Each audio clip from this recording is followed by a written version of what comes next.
ಅರ್ಥವಿರದ ಅರ್ಥವನ್ನು ಅರ್ಥವಾಗುವ ಅರ್ಥಕ್ಕಾಗಿ ಅರ್ಥವಿರುವ ಅರ್ಥದಿಂದ ಅರ್ಥವಾಗಿ ಅರ್ಥವನ್ನು ಅರ್ಥವಾಗಿಸಲು ಅರ್ಥವಾಗಲು ಅರ್ಥಪೂರ್ಣವಾಗಬೇಕೆಂದು ಅರ್ಥೈಸಿದ ಚಿತ್ರವೇ UI. ಅರ್ಥವಾಯ್ತಾ ನಿಮಗೆ?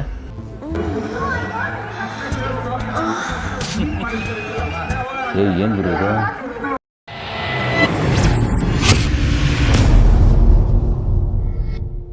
ನಮಸ್ಕಾರ ಕರ್ನಾಟಕ, ನಾನು ನಿಮ್ಮ ಹಿತೇಶ್ ಆನಂದ್. ನಮ್ಮ ಯೂಟ್ಯೂಬ್ ಚಾನಲ್ ಹಾಗೂ ಫೇಸ್ಬುಕ್ ಪೇಜ್ಗೆ ಆತ್ಮೀಯವಾದ ಸ್ವಾಗತ ನಿಮಗೆ. ಸ್ನೇಹಿತರೆ, ಈಗ ಟ್ರೆಂಡ್ನಲ್ಲಿರುವ ಎಲ್ಲರ ಬಾಯಲ್ಲೂ ಚರ್ಚೆ ಆಗ್ತಿರುವ UI ಸಿನಿಮಾನ ನೋಡ್ಕೊಂಬಂದೆ. ಈ UI ಸಿನಿಮಾ ನನಗೆ ಹೆಂಗೆ ಅನಿಸ್ತು ಅಂತ ಹೇಳ್ತಾ ಹೋಗ್ತೀನಿ. ಸ್ನೇಹಿತರೆ, ಈ ಸಿನಿಮಾನ ನಾವು ರಿವ್ಯೂ ಮಾಡೋದಿರಲಿ, ಅದೇ ನಮ್ಮನ್ನು ರಿವ್ಯೂ ಮಾಡಿದೆ. ನಾವು ಹೇಗಿದ್ದೀವಿ ಅಂತ ಸಿನಿಮಾನೇ ನಮಗೆ ತೋರಿಸ್ಕೊಡುತ್ತೆ. ಅದೇ OP ಅವರ ಟ್ಯಾಲೆಂಟ್. ಸಿನಿಮಾದ ಬಿಗಿನಿಂಗಲ್ಲಿ ನೀವು ಬುದ್ಧಿವಂತರಾದರೆ ದಯವಿಟ್ಟು ಎದ್ದೋಗ್ಬಿಡಿ, ದಡ್ಡರಾಗಿದ್ದರೆ ಪೂರ್ತಿ ಸಿನಿಮಾ ನೋಡಿ ಅಂತ ಡಿಸ್ಕ್ಲೇಮರ್ ಹಾಕ್ತಾರೆ. ಇಮಿಡಿಯೇಟಾಗಿ ಅಲ್ಲಿ ಇನ್ನೊಂದು ಕೋಡ್ ಬರುತ್ತೆ, the intelligent people appears to be fools pretend to be unintelligent peoples ಅಂತ. ಅಂದರೆ ನಿಜವಾದ ಬುದ್ಧಿವಂತರು ದಡ್ರ ಥರ ಇರ್ತಾರೆ, ಆದರೆ ದಡ್ರು ತಾವು ಬುದ್ಧಿವಂತರು ಅಂತ ಎಗರಾಡ್ತಾ ಇರ್ತಾರೆ ಅಂತ. ಇಲ್ಲಿ OP ಬ್ರಿಲಿಯಂಟಾಗಿ ದಡ್ರೆಲ್ಲ ಎದ್ದೋಗ್ಬಿಡಿ, ಬುದ್ಧಿವಂತರು ಕೂತು ಸಿನಿಮಾ ನೋಡಿ ಅಂತ ಹೇಳಿದ್ದಾರೆ. ಸ್ನೇಹಿತರೆ, ಫಿಲಮ್ ಮುಗಿಸಿ ಹೊರಗೆ ಬಂದರೆ ಪ್ರೇಕ್ಷಕರ ರಿಯಾಕ್ಷನ್ ನೋಡಬೇಕು. ಅರೆ ಏನಾಯ್ತು ಗುರು ಇವ್ರಿಗೆ ಅನಿಸುತ್ತೆ. ಒಬ್ರಿಗೊಬ್ರು ಮುಖ ನೋಡ್ಕೊತಾರೆ, ಏನೂ ಮಾತಾಡ್ತಾ ಇಲ್ಲ. ಕೆಲವರು ಏನೋ ಕಳ್ಕೊಂಡಿರೋ ಥರ ಹಾಗೆ ಫೀಲಿಂಗ್, ಇನ್ನು ಕೆಲವರು ಏನು ಅರ್ಥ ಆದರೂ ಏನೂ ಅರ್ಥ ಆಗಿಲ್ಲ ಅನ್ನೋ ಥರ ಇದ್ದಾರೆ. ಮೋಸ್ಟ್ಲಿ OP ಸರ್ ಸ್ಟೇಟ್ಮೆಂಟ್ನ ಸೀರಿಯಸ್ ಆಗಿ ತೊಗೊಂಡ್ರು, ದಡ್ಡ ಥರ ಫೋರ್ಸ್ ಕೊಟ್ಟು ನಾವು ಬುದ್ಧಿವಂತರು ಅಂತ ಎಕ್ಸ್ಪ್ರೆಸ್ ಮಾಡ್ತಾವ್ರಾ ಗುರು ಹೆಂಗೆ? ಇರಲಿ ಬಿಡಿ, ಸಿನಿಮಾದ ವಿಷಯಕ್ಕೆ ಬರೋಣ. ಸ್ನೇಹಿತರೆ, ನಾವು ಒಂದು ವಿಷಯನ ತಲ್ಲಿಟ್ಕೋಬೇಕು. ಹೌದು, ನಮ್ಮ ಬ್ರೈನ್ನ ಸೆಟ್ ಮಾಡ್ಕೋಬೇಕು. ಇದು ಎಂಟರ್ಟೈನ್ ಮೂವಿ ಅಲ್ಲ, ಒಂದು ಎಜುಕೇಷನ್ ಮೂವಿ ಅಂತ. ಹೌದು, ಸಿನಿಮಾ ನೋಡಬೇಕಾದ್ರೆ ಏನೂ ಅರ್ಥ ಆಗಲ್ಲ, ಆದರೆ ಸಿನಿಮಾ ನಮ್ಮನ್ನು ನೋಡಿಸ್ಕೊಂಡು ಹೋಗುತ್ತೆ. ಸಿನಿಮಾ ಮುಗಿದ್ಮೇಲೆ ಇದೇನು ಗುರು ಡಬ್ಬ ಮೂವಿ ಥರ ಆಯ್ತಲ್ಲ ಅನಿಸುತ್ತೆ. ಆದರೆ ಫಿಲಮ್ ಟ್ಯಾಕಿಸಿಂದ ಹೊರಗೆ ಬರಬೇಕಾದ್ರೆ ತಲೆಯಲ್ಲಿ ಏನೇನೋ ಆಲೋಚನೆಗಳು ಬಿಡದಂತೆ ಶುರು ಆಗ್ತವೆ. ಹೌದು ಗುರು, ಮೂವಿಲಿ ಏನೋ ಇದೆ ಅನಿಸುತ್ತೆ. ಮನೇಲಿ ಬಂದು ಸ್ವಲ್ಪ ಹೊತ್ತು ಸಮಾಧಾನದಿಂದ ಮೂವಿಯ ಪ್ರತಿ ಸೀನ್ನ ರೀಕಾಲ್ ಮಾಡೋಕ್ಕೆ ಶುರು ಮಾಡಿ, ಆಗ ನಮ್ಮ UI ಏನು ಅಂತ ಅರ್ಥ ಆಗುತ್ತೆ. ಜೊತೆಗೆ ನಮ್ಮ ಸಿನಿಮಾದಲ್ಲಿರೋ ಪ್ರತಿಯೊಂದು ಪಾತ್ರಗಳು ದೃಷ್ಟಿಕೋನದ ಮೂಲಕ ಯೋಚಿಸಿದಾಗ ಪ್ರತಿಯೊಂದು ಪಾತ್ರವು ನಮಗೆ ಒಂದೊಂದು ಹೊಸ ವಿಷಯವನ್ನು ತಿಳಿಸುತ್ತೆ. ಇದನ್ನೇ ಮಲ್ಟಿಲೇಯರ್ ಸಿನಿಮಾ ಅನ್ನೋದು. ಅಷ್ಟೊತ್ತಿಗಾಗಲೇ UI ನಮಗೆ ಇಷ್ಟ ಆಗೋಕೆ ಶುರು ಆಗುತ್ತೆ. ಇದೇ ಸ್ನೇಹಿತರೆ ನಮ್ಮ ಕನ್ನಡ ಇಂಡಸ್ಟ್ರಿಯ ಯೂನಿವರ್ಸಲ್ ಇಂಟೆಲಿಜೆನ್ಸ್ UPಯ ಸೀಕ್ರೆಟ್. ಸ್ವಲ್ಪ ಮಟ್ಟಿಗೆ ಮೂವಿ ಬಗ್ಗೆ ಅರ್ಥ ಆಯಿತು ಅನ್ಕೋತೀನಿ. ಈಗ ಮೂವಿಯಲ್ಲಿ ಬರೋ ಇಂಪಾರ್ಟೆಂಟ್ ಸೀನ್ಗಳ ಬಗ್ಗೆ ಮಾತಾಡೋಣ. ಮೂವಿ ಸ್ಟಾರ್ಟ್ ಆಗೋದೇ ಸಿನಿಮಾದ ಮೂಲಕ. ಆಮೇಲೆ ಸಿನಿಮಾದಲ್ಲಿ ಪ್ರೇಕ್ಷಕರಿಗೆ ಸಿನಿಮಾದಿಂದ ಏನೋ ಅರ್ಥ ಆಗುತ್ತೆ. Living without focus is life wasted ಅಂತಾರಲ್ಲ, ಹಾಗೆ ಸಿನಿಮಾದಿಂದ ಫೋಕಸ್ ಪಡೆದುಕೊಂಡವರ ಕೆಲವು ಸೀನ್ಗಳನ್ನ ತೋರಿಸ್ತಾರೆ. ಫ್ರೆಂಡ್ಸ್ಗಳ ಜೊತೆಗೆ ಸಿನಿಮಾ ನೋಡ್ತಿದ್ದ ಗೆಳೆಯ ಅವನ ಹತ್ತಿರ ಇದ್ದ ಎಲ್ಲವನ್ನು ಅವರ ಸ್ನೇಹಿತರಿಗೆ ಕೊಡ್ತಾನೆ. ಹಾಗೂ ಅವನು ಇನ್ನೊಬ್ಬ ಗೆಳೆಯನಿಗೆ ಫೋನ್ ಮಾಡಿ, ನನಗೆ ಗೊತ್ತು ನನ್ನ ಹೆಂಡತಿ ಅಂದರೆ ನಿನಗೆ ಇಷ್ಟ, ಇನ್ಮೇಲಿಂದ ಆಕೆನ ನೀನೇ ಇಟ್ಕೋ ಅಂತ ಹೇಳಿ ನನಗೆ ಫೋಕಸ್ ಸಿಕ್ತು, ನಿಮಗೂ ಫೋಕಸ್ ಸಿಗೋವರೆಗೂ ಫಿಲಮ್ ನೋಡ್ತಾ ಇರಿ ಅಂತ ಖುಷಿಯಿಂದ ಹೋಗ್ತಾನೆ. ಅದೇ ರೀತಿ ಇಬ್ಬರು ಸ್ನೇಹಿತರು ಇಲ್ಲಿವರೆಗೆ ಬಚ್ಚಿಟ್ಟಿದ್ದ ಅವರ ಪ್ರೀತಿಯನ್ನು ಓಪನ್ ಆಗಿ ಬಿಂಬಿಸ್ತಾರೆ. ಇಷ್ಟವಿಲ್ಲದಿದ್ದರೂ ಒಟ್ಟಾಗಿ ಜೀವನ ನಡೆಸ್ತಿದ್ದ ನವದಂಪತಿಗಳು ಕೂಡ ಖುಷಿಯಿಂದ ಬೇರೆಯಾಗಿ ಹೋಗ್ತಾರೆ. ಅಂದರೆ ಜೀವನದಲ್ಲಿ ಯಾರದೋ ಒತ್ತಡಕ್ಕೆ ಇಷ್ಟವಿಲ್ಲದ ಜೀವನ ಮಾಡೋಕ್ಕೆ ಹೋಗಬೇಡಿ. ನಿಮ್ಮ ಇಷ್ಟ ಏನು ಅಂತ ತಿಳ್ಕೊಂಡು ಅದಕ್ಕೆ ಪೂರಕವಾಗಿ ಬದುಕಿ, ಸಮಾಜಕ್ಕೆ ಎದುರ್ಕೊಂಡು ನಿಮ್ಮ ಲೈಫನ್ನು ಹಾಳು ಮಾಡ್ಕೋಬೇಡಿ ಅಂತ ಈ ಸಿನಿಮಾದಿಂದ ಸಿಗುತ್ತೆ. ಇದು ಹಲವರಿಗೆ ಫೋಕಸ್ ಸಿಕ್ಕಿದ್ರೂ ಇನ್ನೂ ಹಲವರಿಗೆ ಮೂವಿನ ಬ್ಯಾನ್ ಮಾಡಬೇಕು ಅಂತ ಪ್ರತಿಭಟನೆ ನಡೆಸ್ತಾರೆ. ಇದು ಸಿನಿಮಾದ ಕತೆ ಅಷ್ಟೇ. ಇದು ಸಿನಿಮಾದ ಕತೆ ಅಂತ ತೋರಿಸಿದ್ರು. ಇಲ್ಲಿ UP ತಮ್ಮ ಬುದ್ಧಿವಂತಿಕೆಯಿಂದ ತನ್ನ ಸಿನಿಮಾ ನೋಡಿದ ಮೇಲೆ ಜನರು ಹೇಗೆಲ್ಲ ಪ್ರತಿಕ್ರಿಯಿಸಬಹುದು ಅನ್ನೋದನ್ನು ಊಹಿಸಿ ಒಂದು ರೀತಿ ಡಿಸ್ಕ್ಲೇಮರ್ಗಳ ಥರ ಈ ಸೀನ್ಗಳನ್ನು ಬಳಸಿರ್ಬೋದು ಅನಿಸುತ್ತೆ. ಇನ್ನು ಸಿನಿಮಾ ನೋಡಿದ ವಿಮರ್ಶಕರು ಮುರಳಿ ಶರ್ಮಾಗೆ ಸಿನಿಮಾದ ವಿಮರ್ಶೆ ಬರೆಯೋಕ್ಕಾಗಲ್ಲ. ಅವರಿಗೆ ರಿವ್ಯೂ ಬರೆಯೋಕೆ ಅದರ ಮೂಲ ಅರ್ಥ ಆಗ್ತಿಲ್ಲ. ಅದಕ್ಕೆ ರಿವ್ಯೂ ಬರೆಯೋಕೆ ಮೊದಲು ಈ ಸಿನಿಮಾದ ನಿರ್ದೇಶಕರನ್ನ ಭೇಟಿಯೋಕೆ ಪ್ರಯತ್ನ ಪಡ್ತಾರೆ. ಆದರೆ ಅದು ಸಾಧ್ಯವಾಗಲಿಲ್ಲ. ಕೊನೆಗೆ ಆ ಸಿನಿಮಾದ ಸ್ಕ್ರಿಪ್ಟ್ ಬರೆದ ಸ್ಥಳದ ಮಾಹಿತಿ ದೊರೆತು ಅಲ್ಲಿಗೆ ತೆರಳಿ ವಿಚಾರಿಸಿದಾಗ ಆ ಸಿನಿಮಾದ ನಿರ್ದೇಶಕ ಆ ಸ್ಕ್ರಿಪ್ಟ್ನ ಅಲ್ಲೇ ಬರೆದ್ರು. ಕೊನೆಗೆ ಅದನ್ನು ಬೆಂಕಿಗೆ ಹಾಕಿ ಹೊರಟೋದ್ರು. ನಾನು ಬೆಂಕಿಯಿಂದ ನಂದಿಸಿ ಉಳಿದ ಸ್ಕ್ರಿಪ್ಟ್ನ ಇಟ್ಟಿದ್ದೀನಿ ಅಂತ ಸ್ಥಳದಲ್ಲಿದ್ದ ಮಹಿಳೆ ವಿಮರ್ಶಕರಿಗೆ ಕೊಡ್ತಾಳೆ. ಆಗ ಆತ ಸುಟ್ಟು ಕರಕಲಾಗಿ ಉಳಿದಿದ್ದ ಸ್ಕ್ರಿಪ್ಟನ್ನು ಓಪನ್ ಮಾಡಿ ಓದೋಕ್ಕೆ ಶುರು ಮಾಡ್ತಾನೆ. ಆತ ಸ್ಟೋರಿ ಇಲ್ಲಿಂದ ಶುರು ಆಗುತ್ತೆ. ಇಲ್ಲಿ ಉಪೇಂದ್ರ ತಾನು ಹೇಳಬೇಕು ಅಂದ್ಕೊಂಡಿದ್ದ ವಿಚಾರ ಹೇಳೋಕೆ ಮೆಟಾಫಾರ್ ಮೊರೆ ಹೋಗ್ತಾರೆ. ಅದರ ಅರ್ಥ ಸಿಂಬೋಲಿಕ್ ಆಗಿ ಪ್ರತಿಯೊಂದನ್ನು ಪ್ಲಾನ್ ಮಾಡಿದ್ದಾರೆ. ಸೃಷ್ಟಿಕರ್ತ ಜನರನ್ನು ಸೃಷ್ಟಿಸಿ ಸುಂದರವಾದ ಜಗತ್ತಲ್ಲಿ ಬಿಟ್ಟು ನೀವು ಸಂತೋಷದಿಂದ ಬದುಕಿ ಹಾಗೂ ಸಂತತಿಯನ್ನು ಬೆಳೆಸಿ, ಆದರೆ ಯಾವುದೇ ಕಾರಣಕ್ಕೂ ಈ ಮರದಲ್ಲಿರುವ ಹಣ್ಣನ್ನು ಕಚ್ಚಬೇಡಿ ಅಂತ ಎಚ್ಚರಿಸ್ತಾರೆ. ಇದು ಅವಳ ತಲೆಯಲ್ಲಿ ಕೊರಿತಾ ಇರುತ್ತೆ. ಕೊನೆಗೊಮ್ಮೆ ಆತನ ಕಣ್ಣು ತಪ್ಪಿಸಿ ಆ ಮರದಲ್ಲಿದ್ದ ಹಣ್ಣನ್ನು ಕಿತ್ಕೊಂಡು ಕಚ್ತಾಳೆ. ಇಲ್ಲಿವರೆಗೂ ಯಾವುದೇ ನಕಾರಾತ್ಮಕ ಭಾವನೆಗಳಿಲ್ಲದ ಸಂತೋಷವಾಗಿದ್ದ ಜಗತ್ತಲ್ಲಿ ನಾನಾ ಆಲೋಚನೆಗಳ ಸ್ಫೋಟ ಉಂಟಾಗುತ್ತೆ. ಇದರರ್ಥ ಪ್ರತಿಯೊಂದಕ್ಕೂ ಎಣ್ಣೆ ಕಾರಣ ಅನ್ನೋ ಸಂದೇಶವನ್ನು ಮಾರ್ಮಿಕವಾಗಿ ಒಪ್ಪಿ ದಾಖಲಿಸುತ್ತಾರೆ.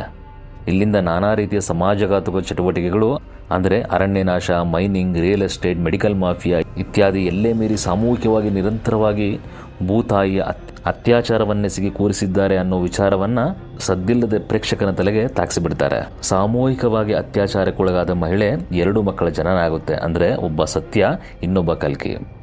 ನಾನು ಮೊದಲೇ ಹೇಳಿದಂತೆ ಉಪೇಂದ್ರ ಎಲ್ಲ ದೊಡ್ಡ ವಿಷಯಗಳನ್ನು ಸಿಂಬಾಲಿಕ್ ಆಗಿ ಜನರಿಗೆ ತಿಳಿಸ್ತಾ ಹೋಗ್ತಾರೆ.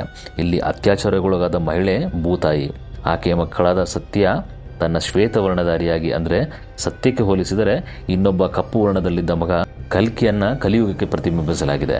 ಇದು ಒಂದು ರೀತಿಯಾದರೆ, ಇನ್ನೊಂದು ಆಯಾಮದಲ್ಲಿ ಸತ್ಯ ಮತ್ತು ಕಲ್ಕಿ ಬೇರೆ ಯಾರೂ ಅಲ್ಲ, ಪ್ರತಿಯೊಬ್ಬ ಮನುಷ್ಯನ ಒಳಗಿರುವ ಸತ್ಯ ಮತ್ತು ಅಸತ್ಯಗಳ ನಡುವೆ ಸದಾ ನಡೆಯುವ ಸಂಘರ್ಷ ಅನ್ನೋದನ್ನ ಪ್ರತಿಪಾದಿಸಿದ್ದಾರೆ.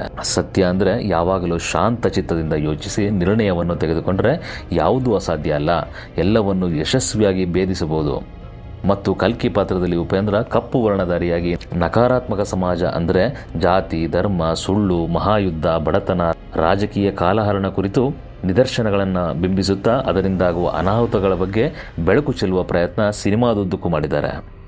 ಈ ಸಿನಿಮಾದಲ್ಲಿ ಉಪೇಂದ್ರ 3 ಶೇಡ್ಗಳಲ್ಲಿ ಕಾಣಿಸಿಕೊಂಡಿದ್ದಾರೆ. ಒಂದು ಸತ್ಯ, 2ನೇ ಪಾತ್ರದಲ್ಲಿ ಕಲ್ಕಿ ಭಗವಾನ್, 3ನೇ ಸಿನಿಮಾದೊಳಗಿನ ಸಿನಿಮಾದ ನಿರ್ದೇಶಕನಾಗಿ ಉಪೇಂದ್ರನನ್ನು ಬಿಟ್ಟರೆ ಚಿತ್ರದಲ್ಲಿ ಅತಿ ಹೆಚ್ಚು ಸೀನ್ಗಳಲ್ಲಿ ಕಾಣಿಸಿಕೊಂಡಿದ್ದು ರವಿಶಂಕರ್. ಇದು ಕತ್ರಿ ಸೀನನ ಪಾತ್ರ. ಈತ ಕತ್ರಿ ಸೀನನಾಗಿ ಜೇಬುಗಳನ್ನ ಪಾತ್ರದಲ್ಲಿ ಕಾಣಿಸಿಕೊಂಡು ಮುಂದೆ ರಾಜವಾಮನನಾಗಿ ಆ ಪ್ರದೇಶದ ನಾಯಕನಾಗ್ತಾನೆ. ಈತ ಸತ್ಯನಿಗೆ ಸಿಕ್ಕಿರೋ ಬೆಂಬಲವನ್ನು ನೋಡಿ ಅದನ್ನು ತನ್ನತ್ತ ಸೆಳೆದುಕೊಂಡು ಇನ್ನೂ ಬಲಿಷ್ಠನಾಗಲು ಕಾರಣದಿಂದ ಸತ್ಯ ಇರೋದೇ ಸುಳ್ಳು ಮಾಡಬೇಡಿ ಅಂತ ತನ್ನ ಬಾಡಿಗಾರ್ಡ್ಗೆ ಆಜ್ಞೆ ಮಾಡ್ತಾನೆ. ಆಗ ಸತ್ಯನನ್ನು ರಕ್ಷಿಸೋದೇ ಕಲ್ಕಿ ಭಗವಾನ್. ದುಷ್ಟತನದ ಈ ಕಲ್ಕಿ ಅಂದರೆ ಜನದ ಮನದಲ್ಲಿ ಚಿಗುರೊಡೆದು ಹೆಮ್ಮರವಾಗಿ ಬೆಳೆದಿರೋ ಜಾತಿ, ಧರ್ಮ, ಸಿರಿವಂತ, ಮೇಲು, ಕೀಳು, ಬಡವ, ಬಲ್ಲಿದ ಅನ್ನೋ ಕಲೆ ಅನ್ನೋದನ್ನು ಸಂಭಾಷಣೆ ಮೂಲಕ ಡೈರೆಕ್ಟಾಗಿ ಹೇಳಿದರೂ ಅದನ್ನು ಜನರಿಗೆ ತಿಳಿಸಬೇಕಾಗಿರೋ ರೀತಿ ಗೌಪ್ಯವಾಗಿ ತಿಳಿಸಿದ್ದಾರೆ. ಇಲ್ಲಿ ಸಿನಿಮಾ ಆಲೋಚಿಸಿದಷ್ಟು ಹೊಸ ವಿಷಯಗಳು ಅರ್ಥ ಆಗ್ತಾ ಹೋಗ್ತವೆ.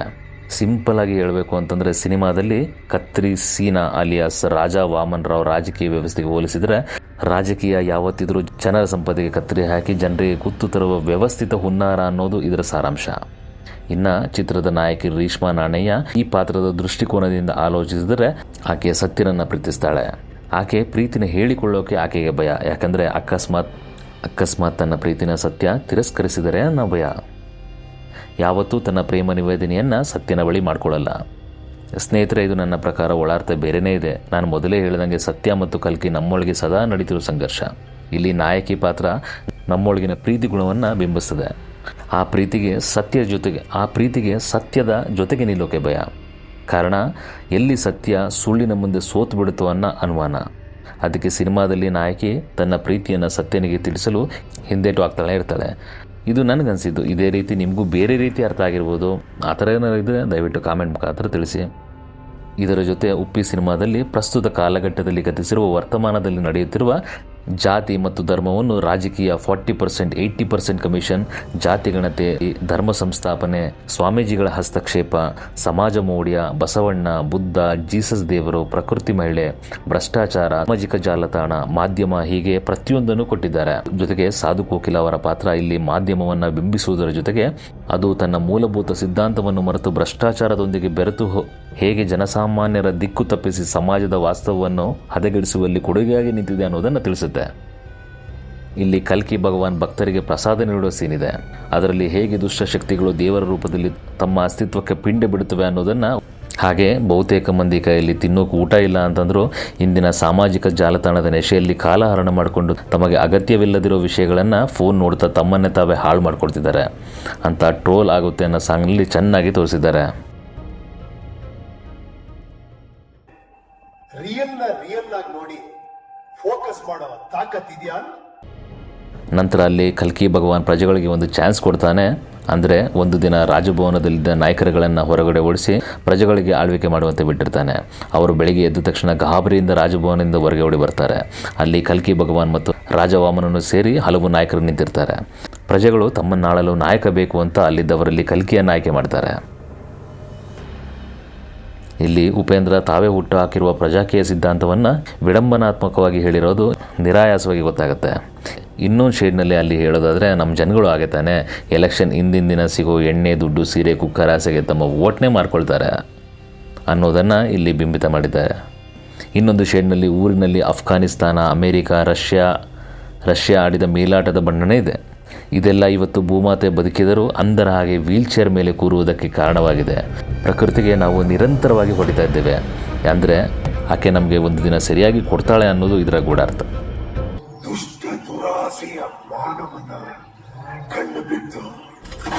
ನಂತರ 3ನೇ ಶೇಡಿನಲ್ಲಿ ನಟಿಸಿರುವ ಡೈರೆಕ್ಟರ್ ಉಪೇಂದ್ರ ದರ್ಶನ್ ಆಗುತ್ತೆ. ಈತನ ಕಥೆಯಲ್ಲಿ ಕಲ್ಕಿ ಇದನ್ನು ಮೀರಿ ಮುಂದುವರಿಯೋದನ್ನು ಅರಿತ ಉಪೇಂದ್ರ ಈ ಸಿನಿಮಾ ಮಾಡಲ್ಲ ಅಂತ ಸ್ಕ್ರಿಪ್ಟ್ನ ಬೆಂಕಿಯಲ್ಲಿ ಸುಟ್ಟಾಕ್ತಾರೆ. ಇಲ್ಲಿಗೆ ಸಿನಿಮಾದ ಸ್ಕ್ರಿಪ್ಟ್ನ ಓದಿ ಮುಗಿಸಿದ ವಿಮರ್ಶಕ ಈಗ ಸಿನಿಮಾದ ಕಥೆಯಿಂದ ವಾಸ್ತವಕ್ಕೆ ಬರ್ತಾರೆ. ಸ್ನೇಹಿತರೆ, ನೀವೇ ಒಂದ್ಸಲ ಯೋಚಿಸಿ, ಉಪೇಂದ್ರ ಅವರು ಎಷ್ಟು ಬುದ್ಧಿವಂತ ಅಂದರೆ 2 ಗಂಟೆ ಲೇಟಾಗಿ ಜನರ ತಲೆಗೆ ಹುಳ ಬಿಟ್ಟು ಕೊನೆ 5 ನಿಮಿಷದಲ್ಲಿ ಇದೆಲ್ಲ ನಾನು ಒಂದು ಸ್ಕ್ರಿಪ್ಟ್ನಲ್ಲಿ ಅಂದ್ಕೊಂಡಿದ್ದೆ ಅಷ್ಟೇ, ನಾನೇನು ಹೇಳಿಲ್ಲ ಅಂತ ಹೇಗೆ ಚಾಣಾಕ್ಷತನದಿಂದ ತಮ್ಮ ನಿಲುವನ್ನು ಪ್ರತಿಪಾದಿಸಿಕೊಂಡ್ರು ಅಂತ. ತನ್ನ ಪಾರ್ಟಿಗೆ ಏನೇ ಆಗಲಿ ಅವರು ಹೇಳಿದ ವಿಷಯನ ಸೀರಿಯಸ್ ಆಗಿ ಯೋಚಿಸಲೇಬೇಕು. ಸ್ನೇಹಿತರೆ, ಇಷ್ಟೆಲ್ಲ ಹೇಳಿದ ಮೇಲೆ ಸಿನಿಮಾ ಬಗ್ಗೆ ನಿಮಗೆ ಸ್ವಲ್ಪ ಕ್ಲಾರಿಟಿ ಸಿಕ್ಕಿದೆ ಅನ್ಕೊತೀನಿ.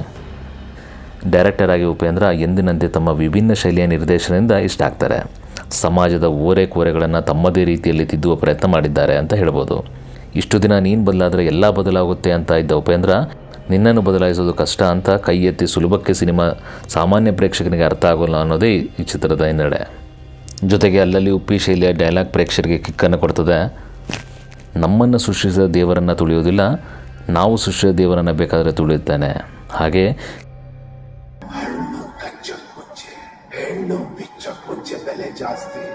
ಈ ಡೈಲಾಗ್ ಪ್ರೇಕ್ಷಕರ ಚಪ್ಪಾಳೆಯನ್ನು ಗಿಟ್ಟಿಸ್ತವೆ. ಹಾಗಂತ ಈ ಸಿನಿಮಾ ಎಲ್ಲ ವರ್ಗದ ಪ್ರೇಕ್ಷಕರು ರಂಜಿಸ್ತದೆ ಅಂದರೆ ತಪ್ಪಾಗುತ್ತೆ. ಬಹುತೇಕ ಸಿನಿಮಾ ಸೆಟ್ಗಳಲ್ಲಿ ಬರೀ ಕತ್ತಲೆ ಸಾಗುವುದರಿಂದ ಸ್ವಲ್ಪ ಇರುಸು ಮುರುಸು ಉಂಟಾಗುತ್ತೆ. ಆಡು ಮುಟ್ಟದ ಸೊಪ್ಪಿಲ್ಲ ಅನ್ನೋ ಹಾಗೆ ಉಪ್ಪಿ ಬಹುತೇಕ ಎಲ್ಲ ವಿಷಯಗಳ ತಂದಿರೋದರಿಂದ ಕಂಟೆಂಟ್ ಜಾಸ್ತಿಯಾಗಿ ಸಿಗಬೇಕಾಗಿರೋ ಟ್ರೀಟ್ಮೆಂಟ್ ಕಡಿಮೆ ಆಗಿರ್ಬೋದು ಅನ್ನೋದು ನನ್ನ ಭಾವನೆ. ಸ್ನೇಹಿತರೆ, ಇವಿಷ್ಟು ಈ ಸಿನಿಮಾ ನೋಡಿದಾಗ ನನಗೆ ಅರ್ಥ ಆಗಿದ್ದು. ಇದು ನನ್ನ ಸ್ವಂತ ಅಭಿಪ್ರಾಯ ಅಷ್ಟೇ. ಈ ಸಿನಿಮಾದಲ್ಲಿ ಮನೋರಂಜನೆ ನಿರೀಕ್ಷೆ ಇಟ್ಕೊಂಡು ಹೋಗಬೇಡಿ. ಈ ಸಿನಿಮಾವನ್ನು ಸಿನಿಮಾ ಅನ್ನೋಕ್ಕಿಂತ ಜಗತ್ತಿನ ಸೀರಿಯಸ್ ವಿಚಾರಗಳ ಜೊತೆಗೆ ಸಿನಿಮಾವನ್ನು ಮಾಡಿರೋ ಡಾಕ್ಯುಮೆಂಟ್ರಿ ಅಂದರೆ ಹೆಚ್ಚು ಸೂಕ್ತ. ಇದು ಮೈಂಡ್ ಸೈಕಾಲಜಿ ಅಂದರೆ ಬ್ರೈನ್ ಸೈಕಾಲಜಿ ಜೊತೆ ಆಟ ಆಡೋ ಆಗಿದೆ. ಮೂವಿ ದೃಷ್ಟಿಕೋನದಲ್ಲಿ ನೋಡಿದರೆ ಕಾನ್ಸೆಪ್ಟ್ ಅದ್ಭುತ ಅನಿಸುತ್ತೆ, ಇಲ್ಲ ಅಂದರೆ ಅರ್ಥ ಆಗೋಲ್ಲ. ಈ ಸಿನಿಮಾದ ಪ್ರಮುಖ ಸಂದೇಶ ಅಂದರೆ ಜೀವನದಲ್ಲಿ ಯಾರಾದರೂ ಒತ್ತಡಕ್ಕೆ ಇಷ್ಟವಿಲ್ಲದ ಜೀವನವನ್ನು ಮಾಡಬೇಡಿ ಮತ್ತು ನಿಮ್ಮ ಇಷ್ಟವನ್ನು ಅರಿತು ಅದಕ್ಕೆ ಪೂರಕವಾಗಿ ಬದುಕಿ ಸಮಾಜಕ್ಕೆ ಸುಂದರವಾದ ಜೀವನವನ್ನು ನೀಡಬೇಕು ಎಂಬುದಾಗಿ ಹೆಚ್ಚಾಗಿ ಈ ಸಿನಿಮಾ ಮಹಿಳೆಯರ ಮೇಲೆ ಇರುವ ಸಾಮಾಜಿಕ ಒತ್ತಡಗಳು ಮತ್ತು ಸಮಾಜದಲ್ಲಿ ನಡೆಯುವ ಅನ್ಯಾಯಗಳ ಬಗ್ಗೆ ಚಿಂತನಾಶೀಲತೆ ಮೂಡಿಸುತ್ತದೆ. ಇದರಲ್ಲಿ ಪ್ರತಿಯೊಂದು ಪಾತ್ರವು ಪ್ರೇಕ್ಷಕರಿಗೆ ಹೊಸ ವಿಷಯವನ್ನು ತಿಳಿಸುತ್ತದೆ ಮತ್ತು ಜೀವನದ ನಿಜವಾದ ಅರ್ಥವನ್ನು ಅರಿಯಲು ಪ್ರೇರೇಪಿಸುತ್ತದೆ. ಗುರು, ನನಗೆ ಇದೆಲ್ಲ ವಿಚಾರಗಳು ಅರ್ಥ ಆಯಿತು, ಆದರೆ ಒಂದಂತೂ ಅರ್ಥ ಆಗಲಿಲ್ಲ. UI ಫಿಲಮ್ ಕ್ಯಾಸ್ಟಿಂಗಲ್ಲಿ ಸನ್ನಿ ಲಿಯೋನ್ ಅವರ ಹೆಸರಿದೆ. ಸಿನಿಮಾ 1 ಸಲ ಅಲ್ಲ 2 ಸಲ ನೋಡಿದವರು ಎಲ್ಲೂ ಸನ್ನಿ ಲಿಯೋನ್ ಮಾತ್ರ ಕಾಣಿಸ್ಲೇ ಇಲ್ಲ. ಅದೇ ಸಿನಿಮಾದಲ್ಲಿ ಬರುತ್ತಲ್ಲ ಸೌಂಡು, ಅದು ಸನ್ನಿ ಲಿಯೋನ್ ಅವ್ರದ್ದು ಅಂತ.